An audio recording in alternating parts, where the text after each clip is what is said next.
ChatGPT का second session ChatGPT का वल्लभ ने अभी अभी क्लियर किया। तो इसके बाद हम क्लॉड का बेसिक सेशन बिगिनर लेवल का देखने वाले हैं कि उसमें क्या क्या यूज हो सकता है और उसका बर्थ इवोल्यूशन, ये कैसे स्टार्ट हुआ, किसने स्टार्ट किया, वो हम काम में कैसे यूज करते हैं, बेसिक लेवल का आज हम देखने वाले हैं।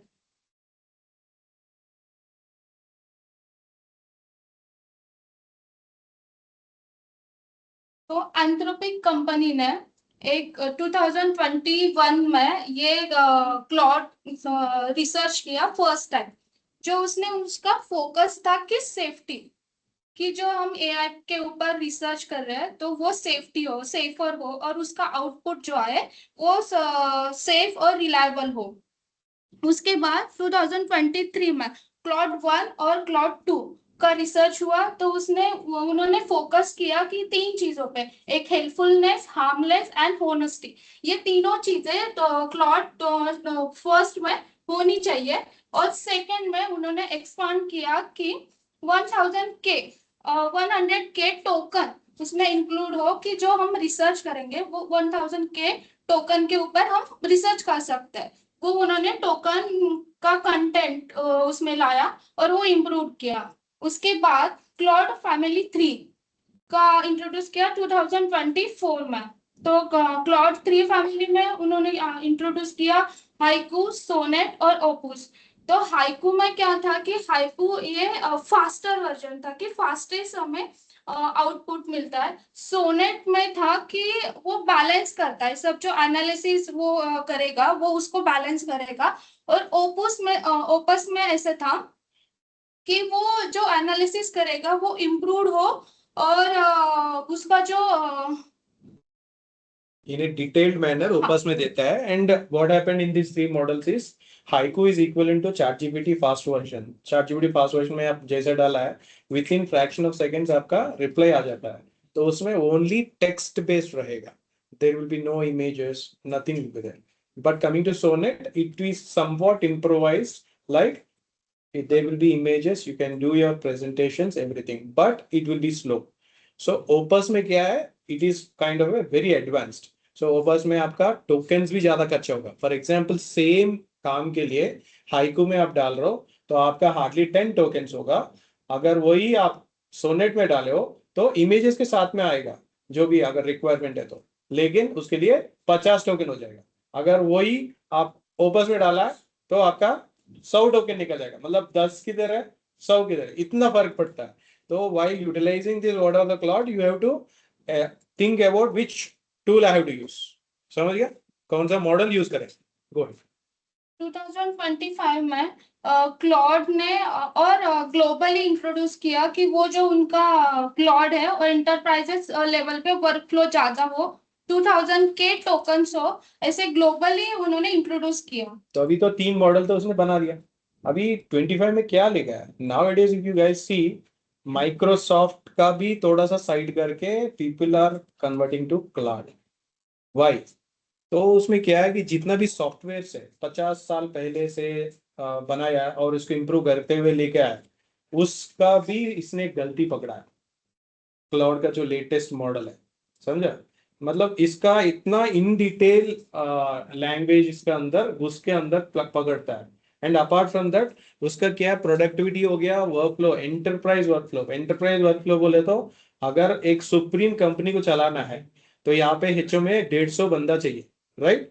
लेकिन अगर क्लाउड को हम लोग इंटीग्रेट कर दिया, सॉफ्टवेयर रिलेटेड कंपनी बता रहा हूँ, आईएफए में तो क्लीन करने तो थोड़ी थोड़ी क्लाउड आके क्लीन करेगा, थोड़ी एचआर का काम जो भी करना है मैनुअल वाला नहीं कर पाएगा.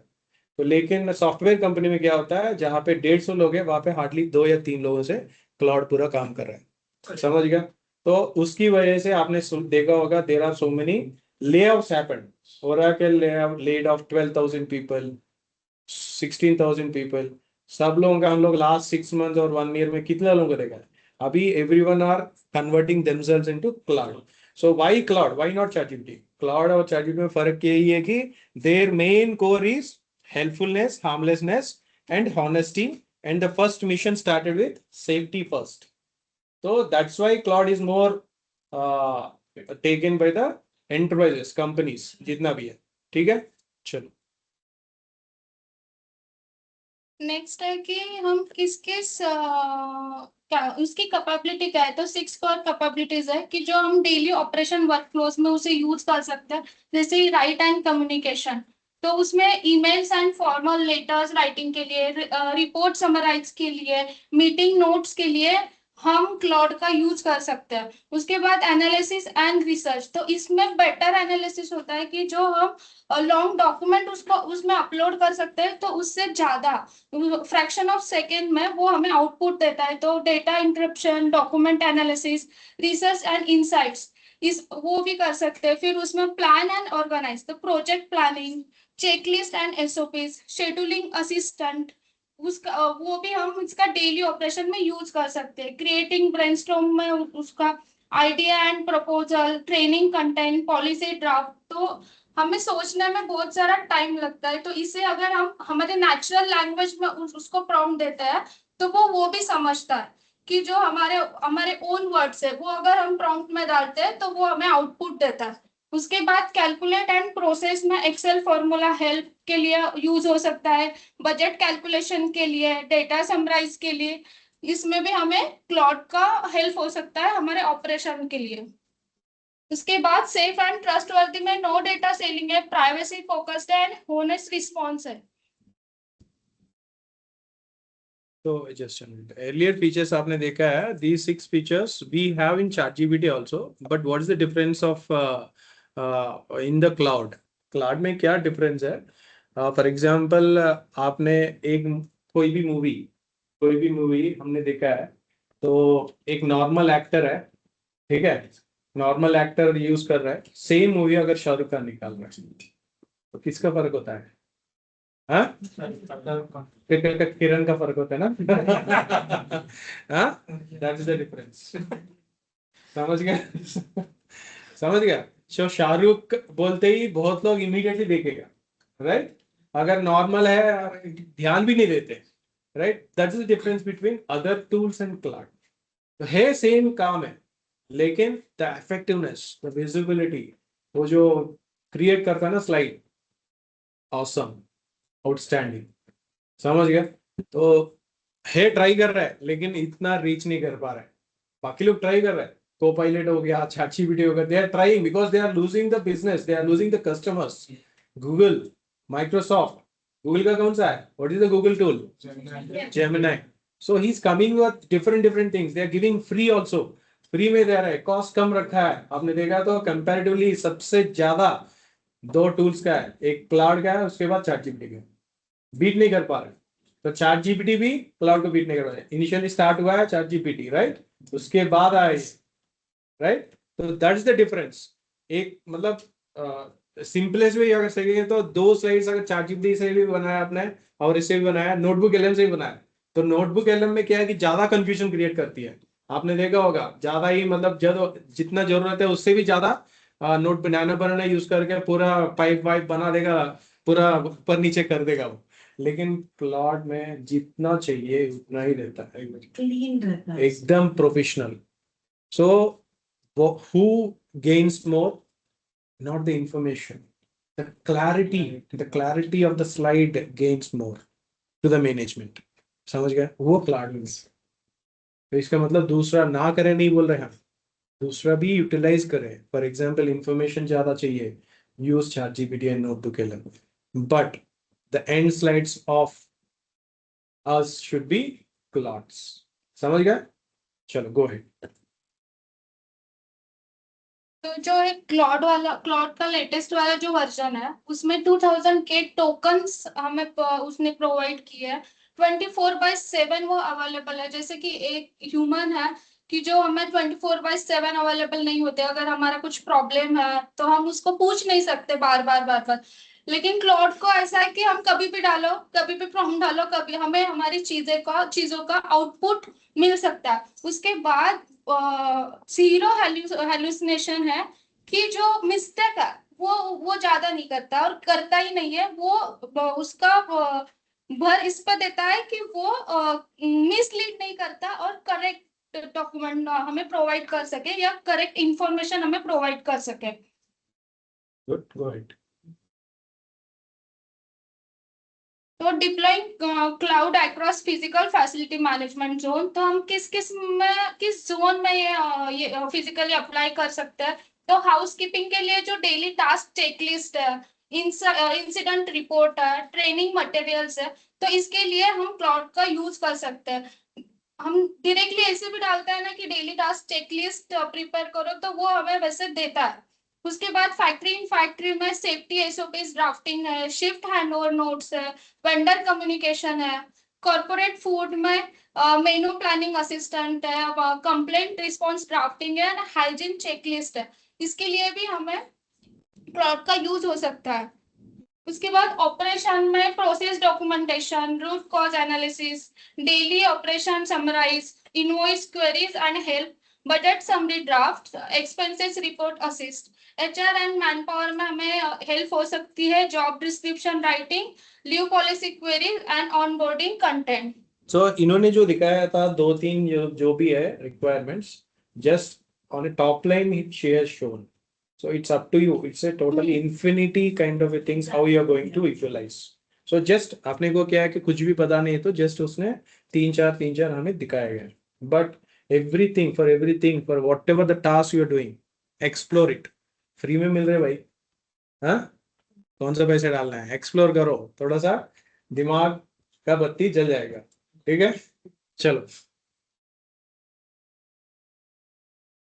उसके बाद उसमें फीचर्स क्या क्या कि नेचुरल लैंग्वेज अंडरस्टैंडिंग है। तो अगर आप देखेंगे यूटिलाइजेशन मैट्रिक्स पर फैसिलिटी मैनेजर्स, मतलब फैसिलिटी मैनेजर्स के लिए कहाँ पे यूटिलाइज हो सकता है वो बता रहे, daily, weekly and always on. So if you see here lengthy searches with simple type questions, natural language में डाल सकते हैं हम लोग, कभी भी यूज कर सकते हैं. Professional writing and drafting, for example client को हमें कुछ भी देना है immediately. In practically I am saying, यहाँ पे जब मीटिंग्स चलता है एमआरएम, उसी टाइम में मैं मोबाइल से टक टक करके डाल के मैं बहुत सारे आंसर्स भी दिया था. For information, guys. So it's up to you how you're giving the crisp and clear context, RTC, role, task and context.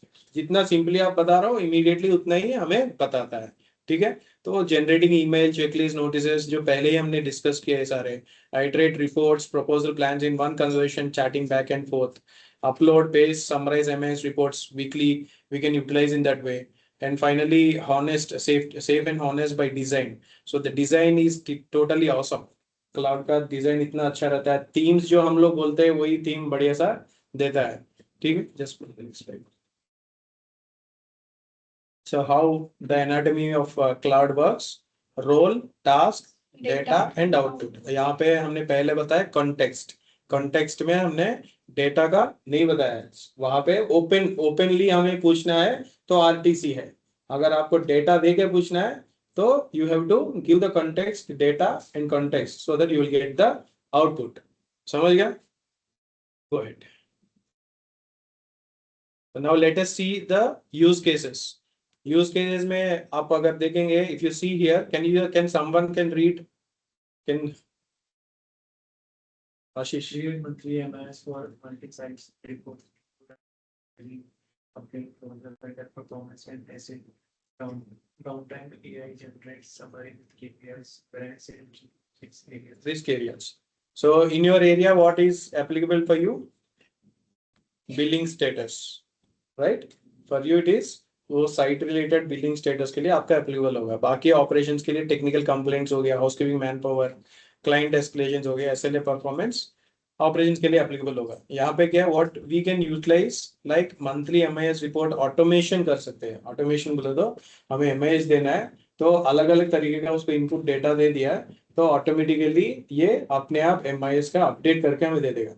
Like see again we are saying this is safe, right? जितना भी safe है, it's up to you guys how you want to utilize. समझ गया? तो confidential data कभी भी open forum में upload नहीं करना है, इट्स वेरी क्लियर.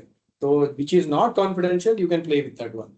ठीक है, एमआईएस रिपोर्ट्स कुछ जो है कॉन्फिडेंशियल होता है, कुछ जो है कॉन्फिडेंशियल नहीं होता है, राइट? एमआईएस इंफॉर्मेशन बोला तो सभी फंक्शंस के लिए लागू होता है, ऐसा नहीं है ऑपरेशन से फाइनेंस है तो सभी के लिए काम आएगा. कोई भी इंफॉर्मेशन आप दे रहे हैं, रिपोर्ट बनाना है तो MIS का रिपोर्ट ही बनता है, right? You can utilize in that way. What is the next one? Monthly review PPT. इसके लिए तो सब लोग अभी आजकल मोस्टली सचिन जादव तो इसको इतना यूज किया है कि he has got the first prize in MR हाँ मैनेजमेंट टप्पा लगा दिया, सचिन ने बहुत इंप्रूव कर लिया बोल के। सिंपली है, so whatever he has utilize, everyone are using ChatGPT, canvas, Gamma and Notebook LLM, but Sachin has used Claude. तो उसका नंबर वन है, दैट्स द डिफरेंस, समझ गया? और क्लाउड में एक फीचर है कि जो पीपीटी वो हमें देता है उसमें एडिट हो सकता है, बाकी के इसमें जो हमें पीपीटी प्रेजेंटेशन हमें मिलता है तो वो एडिट नहीं कर सकते तुरंत। तो वो जो पीपीटी हमें मिलती है वो डाउनलोड करके हम जहाँ चाहे वहाँ एडिट कर सकते हैं। Good. Now next use case if we see operations dashboard. So earlier only presentations बनाते थे, अभी तो dashboard भी बना के देने लगे। So if you see now ChatGPT also has improved their dashboards, but comparatively ChatGPT is having some different kind of features, additional features which are helpful for our what are the works, and coming to this Claude, this is totally different. तो दोनों का मतलब visibility अगर देखेंगे तो इसका जो professionality and visibility will be very good. तो इसमें कुछ नहीं है हार्डली, इन नेक्स्ट फीचर्स हम लोग जब बनाएंगे तो हार्डली डैशबोर्ड प्रिपेयर्स इन 3 मिनट्स और 5 मिनट्स डैशबोर्ड बन जाता है हार्डली, समझ गया? तो आप लोगों का कुछ नहीं है, एक एक्सेल शीट आपने अपलोड किया, इसका डैशबोर्ड बना दो, इतना ही वर्ड है और कुछ नहीं, नेचुरल लैंग्वेज में प्रिपेयर डैशबोर्ड, दैट्स इट। और उसका डाटा अपलोड किया, हाँ जॉब तो गया सृष्टि का जॉब तो गया। सृष्टि का जॉब कैसा बचेगा? सृष्टि का जॉब जो है, जो एंटरप्राइज डैशबोर्ड जब बनता है ना क्लाउड से, तो जब पूरा साइट सभी कनेक्ट हो जाता है ना, तब इसको पूरा 100% जॉब गया है। तभी सृष्टि का जॉब तो है रिलैक्स हुआ है, अरे भाई सब लोग मेरा पीछे नहीं पड़ेंगे, अपने अपने डैशबोर्ड बना लेंगे। जब एंटरप्राइज डैशबोर्ड बन जाता है ना, सारे साइट से इंटीग्रेट हो गए, एंटरप्राइज डैशबोर्ड बन जाता है, तब इसका जॉब गया है। समझिए, तब तक ही सेफ है। डर गए सर सब लोग। चलो, so now again comes to root cause analysis. There are technical root cause analysis, not only technical, anything. अगर आप घर में भी कुछ प्रॉब्लम हो गया है तो उसको अभी रूट कॉज क्या है पूछने से वो बताएगा, समझ गया? सो यहाँ पे HVAC कंप्लेंट हमने दिखाया है। HVAC कंप्लेंट जनरली ज्यादा आ रहे तो क्यों आ रहे करके वो बताता है। तो HVAC में क्या है, different it's totally technical which operations team can understand. And coming to the root cause analysis, for example attrition, absenteeism, collections क्यों नहीं हो रहा है, तो रूट कॉज क्या है? आप लोग डाल के रूट कॉज एनालिसिस का प्रॉम्प्ट डालेंगे, perform root cause analysis for repeated delay in collections, prompt है, डालने से आपको इंफॉर्मेशन बताएगा कौन सा क्लाइंट अपना मस्ती कर रहा है, क्या पैटर्न है, क्या ट्रेंड है, वो सब पकड़ लेता है। For you guys, why operations team is sending delay attendance, तो वो रूट कॉज किया है, आप पकड़ने से इतना सारे लोग जो है ये लोग इंप्रूव कर सकते हैं, जो भी है वो बता सकती है, समझ गए? तो what is the outcome is you can give some good solutions out of this, समझ गया? आपको रूट कॉज पता है तो we can take decisions, right? Now attrition dashboard, earlier we had discussed upon the attrition also, तो उसके लिए prompt लिखा है, तो यूज केस हमें attrition dashboard भी एक दिखाया, तो उसका prompt है analyze employee attrition data, तो ज्वाइनिंग डेट सब कुछ हम लोग दे देंगे। तो बहुत लोगों का अगर मैं पूछूंगा इस रूम में एट्रिशन का फॉर्मूला बता दो, बता सकता है? हाँ फटाक से एट्रिशन का फॉर्मूला, HR टीम, तो मैं भी अगर रहूँ तो भी मैं भी भूल जाऊंगा। कोई बता सकते हैं एट्रिशन का फॉर्मूला क्या है? हाँ? So that's so we are getting into upgrade generations, right? हमें फॉर्मूला याद करने की जरूरत नहीं है, right? डालो क्लाउड में, बता के बना के दे देगा, ठीक है?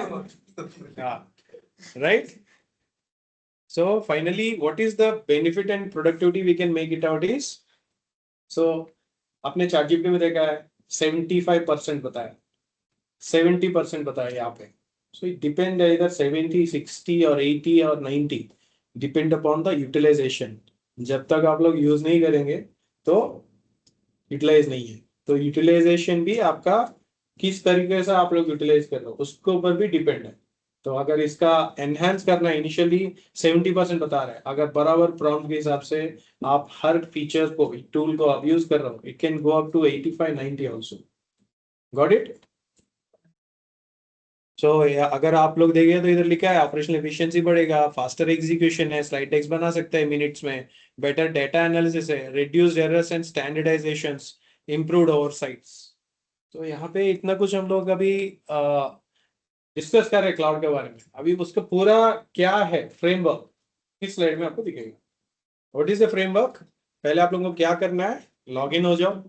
हाँ, अपना लॉगिन आईडी देके उसके बाद अपलोड फाइल करना है तो करो, जो भी है आपको, whatever the input source you want to give, then use the RTC और when you are giving data it will be RTDO. जो भी फ्रेमवर्क के हिसाब से प्रॉम्प्ट लिखो, then you will get some output. तो उसका आपका अप्लाई करो. राइट? की यूज केसेस हमने कहाँ यूज कर सकते हैं, MIS reports, attrition, HR, MOA meeting summaries, Excel data support, SOPs, vendor cost management, email client communication. This is limited what we are showing. Whatever you are doing in an 8 hours job, everywhere we can utilize these things. Right? Good. So एक madam ने एक video बनाया है. तो ये video का जो उसने पहले दिखाया था वो सिनेमैटिक वीडियो था नोटबुक एलएम में. अभी ये जो है एक्सप्लेनर वीडियो है. देखते हैं उसमें आप लोगों को थोड़ा सा लैंग्वेज में डिफरेंशिएशन लाने के लिए we have to get down in the quality. Explainer में आपको सिनेमैटिक व्यू नहीं दिखेगा, लेकिन सिनेमैटिक में आपका अंग्रेजी में बताया, अभी ये डिफरेंट लैंग्वेज में बताएगा. चलिए प्ले बटन. तर आजच्या या विश्लेषणामध्ये आपण एका अत्यंत महत्त्वाच्या विषयावर चर्चा करणार आहोत. फॅसिलिटी मॅनेजमेंट मधील जी विखुरलेली मॅन्युअल आणि वेळखाऊ कामे आहेत ती एंटरप्राइज सेफ एआयच्या, विशेषतः क्लॉड एआयच्या मदतीने कशी सोपी आणि वेगवान करता येतील हे आपण पाहणार आहोत. चला तर मग लगेचच सुरुवात करूया. सध्या आपल्या ऑपरेशनल टीम समोर एक स्पष्ट चित्र आहे. एकीकडे तीच जुनी पद्धत जिथे विखुरलेली माहिती गोळा करण्यात आणि मॅन्युअल रिपोर्टिंग मध्ये आपले कित्येक तास वाया जातात, आणि दुसरीकडे हा नवीन एआयचा पर्याय. विचार करा, जिथे तास लागायचे तिथे आता फक्त काही मिनिटात प्रेझेंटेशन तयार होतात आणि मॅन्युअल रिपोर्टिंग थेट 70% कमी होतं. ही तफावत खरोखरच थक्क करणारी आहे. तर आज आपण नेमक्या कोणत्या गोष्टी पाहणार आहोत? आपण पद्धतशीरपणे सुरुवात करूया मॅन्युअल कामांच्या प्रश्नापासून, त्यानंतर सुरक्षित एंटरप्राइज एआय, प्रॉम्प्टिंगची कला, रिपोर्ट्स आणि प्रेझेंटेशनचं ऑटोमेशन, डॅशबोर्ड्स आणि डेटा अनालिटिक्स, आणि शेवटी बघूया कार्यक्षमतेचं एक अखंड चक्र. सर्वात आधी वळूया आपल्या पहिल्या मुद्द्याकडे, मॅन्युअल कामांचा प्रश्न आणि कार्यक्षमतेसमोरील आव्हान. फॅसिलिटी मॅनेजर्सना आणि लीडर्सना रोज किती मॅन्युअल काम करावं लागतं हे आपण सगळेच जाणतो. अनेकदा टीम मेंबरचे दिवसातले तब्बल 2 तास फक्त ड्राफ्ट लिहिण्यात आणि वेगवेगळ्या सिस्टम्स मध्ये माहिती शोधण्यात जातात. हे खूप कंटाळवाणं आहे ना? पण इथेच एआय गेम चेंजर ठरतं. हे समोरचं ऑपरेशनल युटिलायझेशन मॅट्रिक्स पहा. एआयच्या नॅचरल लँग्वेज अंडरस्टँडिंगमुळे किचकट शोध घेण्याऐवजी आपण अगदी आपल्या रोजच्या संवादाच्या भाषेत प्रश्न विचारून झटपट आणि व्यावसायिक माहिती मिळवू शकतो, एखाद्या हुशार सहकार्याशी बोलल्यासारखं. आता पुढचा टप्पा, सुरक्षित एंटरप्राइज एआय. कारण तंत्रज्ञान कितीही प्रगत असलं तरी एंटरप्राइज लेव्हलला त्याची सुरक्षितता सर्वात महत्वाची असते. मॅन्युअल कामांच्या या अडचणींवर मात करण्यासाठी एक अतिशय सुरक्षित आणि खात्रीशीर फाउंडेशन गरजेचं असतं. ही टाइमलाईन पहा. एक्स ओपन एआयच्या संशोधकांनी अँथ्रोपिकची आणि क्लॉडची निर्मिती अगदी याच उद्देशाने कशी केली हे यातून समजतं. 2021 मध्ये सुरक्षितेला सर्वोच्च प्राधान्य देऊन अँथ्रोपिकची स्थापना झाली. मग 2023 मध्ये क्लॉड 1.0 आणि 2.0 आले, ज्यांचा फोकस होता उपयुक्तता आणि प्रामाणिकपणा. त्यानंतर 2024 मध्ये स्पीड आणि इंटेलिजन्सचा उत्तम बॅलन्स मिळ देणारी क्लॉड 3 सिरीज आली. आणि आज 2025 मध्ये क्लॉड एंटरप्राइज वर्कफ्लोज मध्ये जगभरात अगदी सुरक्षितपणे वापरलं जात आहे. क्लॉडचं हे एक वैशिष्ट्य मला वैयक्तिकरित्या खूप भावतं. ते केवळ एखादा रोबोट सारखी प्रश्नांची उत्तरे देत नाही, तर ते मागचा पुढचा संदर्भ समजून घेतं, अतिशय मोठी कागदपत्र वाचतं आणि एका हुशार जाणकार सहकार्यासारखा विचार करतं. आणि सर्वात महत्वाची गोष्ट म्हणजे याची 2 लाख टोकन्सची क्षमता आणि 0 हॅल्युसिनेशन पॉलिसी. सोप्या भाषेत सांगायचं तर हे एआय स्वतःहून कोणतीही खोटी माहिती तयार करत नाही. त्यामुळेच हे फक्त एक साधं सर्च टूल नसून आपलं एक अत्यंत विश्वासार्ह सहकारी बनतं. आता वळूया आपल्या तिसऱ्या भागाकडे, प्रॉम्प्टिंगची कला. मॅन्युअल काम आणि ऑटोमेटेड रिझल्ट्स यामधला दुवा म्हणजे तुमची प्रॉम्प्ट देण्याची पद्धत. मॅन्युअल कामाकडून ऑटोमेशनकडे यशस्वीपणे जाण्यासाठी एआय ला अचूक सूचना कशी द्यायची हे समजून घेणं खूप गरजेचं आहे. एका स्मार्ट प्रॉम्प्टची रचना साधी पण अतिशय क्रिटिकल असते. याच्या 4 सोप्या पायऱ्या आहेत. पहिली पायरी, एआय ला एक रोल किंवा भूमिका द्या. दुसरी पायरी, नेमकं टास्क किंवा काम काय आहे ते सांगा. तिसरी पायरी, कामासाठी आवश्यक असलेला डेटा पुरवा. आणि चौथी पायरी, तुम्हाला आउटपुट नेमक्या कोणत्या फॉर्मॅटमध्ये हवंय ते स्पष्ट करा. बस एवढं केलं की अगदी परफेक्ट रिझल्ट्स मिळतात. आता आपण बघूया आपला चौथा आणि अतिशय प्रॅक्टिकल भाग, रिपोर्ट्स आणि प्रेझेंटेशनचं ऑटोमेशन. इथे आपण मॅन्युअल पद्धत विरुद्ध एआय असा थेट रिअल वर्ल्ड सामना पाहणार आहोत. फॅसिलिटी मॅनेजमेंट मधलं एक अत्यंत कंटाळवाणं काम म्हणजे मासिक MIS रिपोर्ट तयार करणं. जुन्या मॅन्युअल पद्धतीचा विचार करा. 5 वेगवेगळ्या साईट रिपोर्ट्स मधनं अटेंडन्स, बिलिंग आणि तक्रारी यांचा डेटा एकत्र करायचा आणि तो स्प्रेडशीट मध्ये मॅन्युअली भरायचा. हे खरोखरच खूप वेळखाऊ आहे. पण एआय सोल्युशन पहा. एकाच स्मार्ट प्रॉम्प्टच्या मदतीने अगदी काही सेकंदात टेबल फॉर्मॅटमध्ये KPIs आणि मुख्य रिस्क एरियाचा संपूर्ण सारांश तयार होतो. हे उदाहरण बघा. जेव्हा आपण क्लॉडला MIS अॅनालिस्टची भूमिका देतो तेव्हा ते लगेचच हाऊसकीपिंग, टेक्निकल आणि बिलिंगचा सगळा डेटा प्रोसेस करतं आणि पाहता पाहता एक अतिशय सुटसुटीत समरी टेबल तयार होतं. जे काम करायला तासनतास लागायचे ते आता एकाच झटक्यात पूर्ण होत आहे. आता मंथली रिव्ह्यू प्रेझेंटेशनचा विचार करूया. मॅन्युअल पद्धतीत स्लाइड्स फॉर्मॅट करण्यात, बिझनेस समरी लिहिण्यात आणि स्पीकर नोट्स तयार करण्यात आपली अख्खी दुपार निघून जाते. या उलट एआयच्या मदतीने एक अत्यंत प्रोफेशनल मासिक आढावा प्रेझेंटेशन अगदी झटपट तयार होतं, ज्यामध्ये तयार मजकूर, स्लाइड्सचे अचूक मथळे आणि अगदी स्पीकर नोट्स सुद्धा रेडीमेड मिळतात. इथे आपण फक्त आवश्यक स्लाइड्सची नावे प्रॉम्प्ट मध्ये दिली आहेत, जसे की SLA कंप्लायन्स आणि रिस्क मिटिगेशन. आणि आउटपुट पहा. संपूर्ण प्रेझेंटेशनचा अतिशय स्ट्रक्चर्ड आराखडा आणि त्यासाठी लागणारा संवाद क्लॉडने क्षणात तयार करून दिला आहे. हे नक्कीच आपला बहुमूल्य वेळ वाचवणार आहे. यानंतर आपण पोहोचलो आहोत 5व्या भागावर, डॅशबोर्ड आणि डेटा अॅनालिटिक्स. स्थिर रिपोर्ट्सच्या पलीकडे जाऊन ऑपरेशन्सवर सतत लक्ष कसं ठेवायचं ते पाहूया.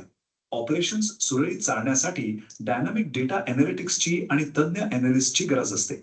मॅन्युअल पद्धतीत ऑपरेशन्स डॅशबोर्ड शून्यापासून तयार करणं हे अत्यंत गुंतागुंतीचं आणि चुका होण्याची शक्यता असलेलं काम असतं. वेगवेगळ्या सिस्टम्स मधून येणारा विखुरलेला डेटा एकत्र करणं म्हणजे खरंच एक स्ट्रगल असतो. पण एआयच्या मदतीने हे सगळं खूप सोपं होतं.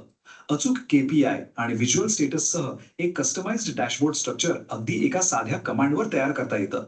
इथे तुम्ही पाहू शकता, जेव्हा आपण वेंडर स्कोर आणि ओपन कंप्लेंट्स सारख्या मेट्रिक्ससाठी डॅशबोर्ड स्ट्रक्चरची मागणी करतो, तेव्हा क्लॉड आपल्याला एका क्षणात अतिशय व्यवस्थित फॉर्मॅट केलेला KPI स्टेटस टेबल तयार करून देतं. रिअल टाइम मॉनिटरिंगसाठी हे एक अप्रतिम टूल आहे.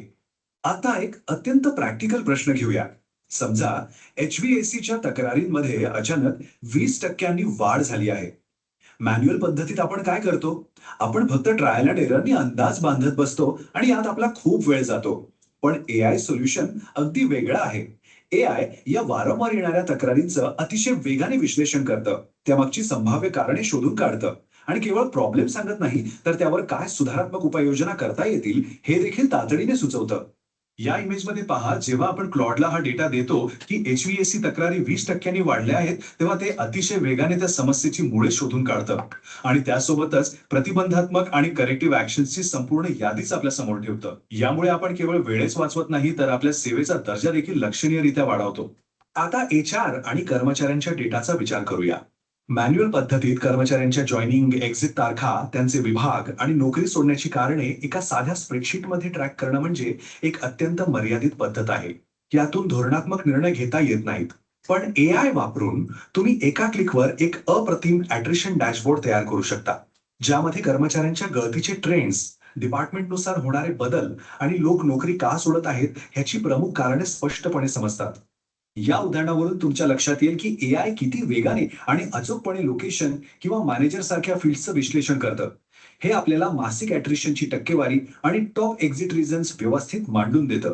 डेटा ड्रिव्हन रिटेन्शन स्ट्रॅटेजीसाठी हे खरोखरच खूप फायदेशीर ठरतं. आता आपण आलो आहोत शेवटच्या भागात, कार्यक्षमतेचं एक अखंड चक्र म्हणजेच द कंटिन्युअस एफिशियन्सी सायकल. मगाशी पाहिलेल्या या 5 विशिष्ट यूज केसेसच्या पलीकडे जाऊन जर आपण एकूण परिणाम पाहिला तर तो खरोखरच सखोल आणि मोठा आहे. जेव्हा संस्थेतील प्रत्येक भूमिकेचे मॅन्युअल कामाचे तास अक्षरशः मिनिटांत बदलतात तेव्हा संपूर्ण टीमच्या मॅन्युअल रिपोर्टिंगमध्ये थेट 70% मोठी घट होते. होय, तब्बल 70%. ही फॅसिलिटी मॅनेजमेंटमध्ये आलेली एक अप्रतिम क्रांतीच आहे. आणि इथूनच मग एक अतिशय मोठा आणि महत्वाचा प्रश्न उभा राहतो. विचार करा, जेव्हा या मॅन्युअल रिपोर्टिंगमुळे वाया जाणारे तुमचे शेकडो तास वाचतील तेव्हा तो परत मिळालेला वेळ वापरून तुमच्या टीम्स ऑपरेशनल एक्सलन्सच्या कोणत्या नव्या आणि अभूतपूर्व उंचीवर पोहोचतील. हा नव्याने मिळालेला मौल्यवान वेळ तुम्ही नेमका कुठे आणि कसा गुंतवाल या प्रश्नावर नक्की विचार करा. आजच्या या विश्लेषणात सहभागी झाल्याबद्दल खूप खूप धन्यवाद. नमस्कार. आज So let us see how the presentation looks like. जो presentation भेजा था ना इस कंपनी का.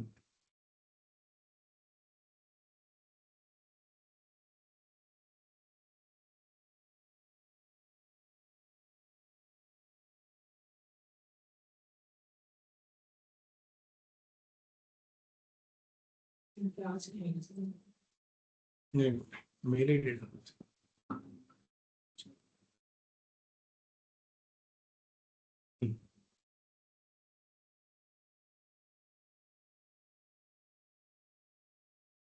Slide show.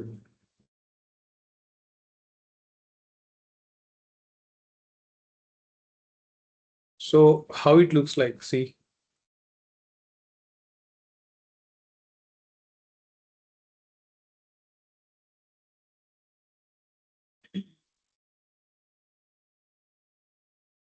ये पूरा क्लाउड में बनाया है, समझो.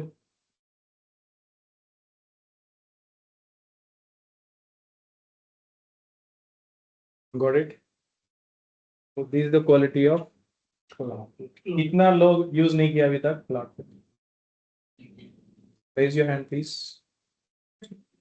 नहीं किया है. हाँ, तो कितना लोग यूज किया है? एक बार किया. 1 2 3 4 5. So where we stand. समझ गया? So next session is very much important. We'll be doing practical things. ठीक है? Next session we'll be doing notebook LM. तो बहुत ही important है plugins किस तरह यूज करना है notebook LM का. तो हमारा डेली लाइफ में notebook LM यूज करके हमें स्किल्स और किस तरह बढ़ाना है, या आजकल के दुनिया में बहुत सारी इंफॉर्मेशन है, उस इंफॉर्मेशन को हम लोग एक नोटबुक LM में किस तरह ला सकते हैं. ठीक है? Extensions, Chrome extensions, what are the benefits of them, right? That is one topic. Second topic is exploring cloud in the next level. Next level में हम लोग अभी यूज केस तो बहुत देख लिया है, वही रिपीटेशन होता रहेगा, इटरेशन ये वो MIS यही चलता रहेगा. नेक्स्ट सेशन में क्या है, we will do practically in cloud. समझ गया? प्रैक्टिकली हम लोग प्रेजेंटेशन बनाएंगे, MIS रिपोर्ट बनाएंगे, ChatGPT में भी MIS रिपोर्ट बनाएंगे, राइट? ठीक है? So that's it. So all video whatever we had discussed now will be available on the link what we will be sending in the mail. ठीक है? So you people can review again if it is going on a very high level speed में चला गया है, आप लोगों को review करना है, so on your own time you guys can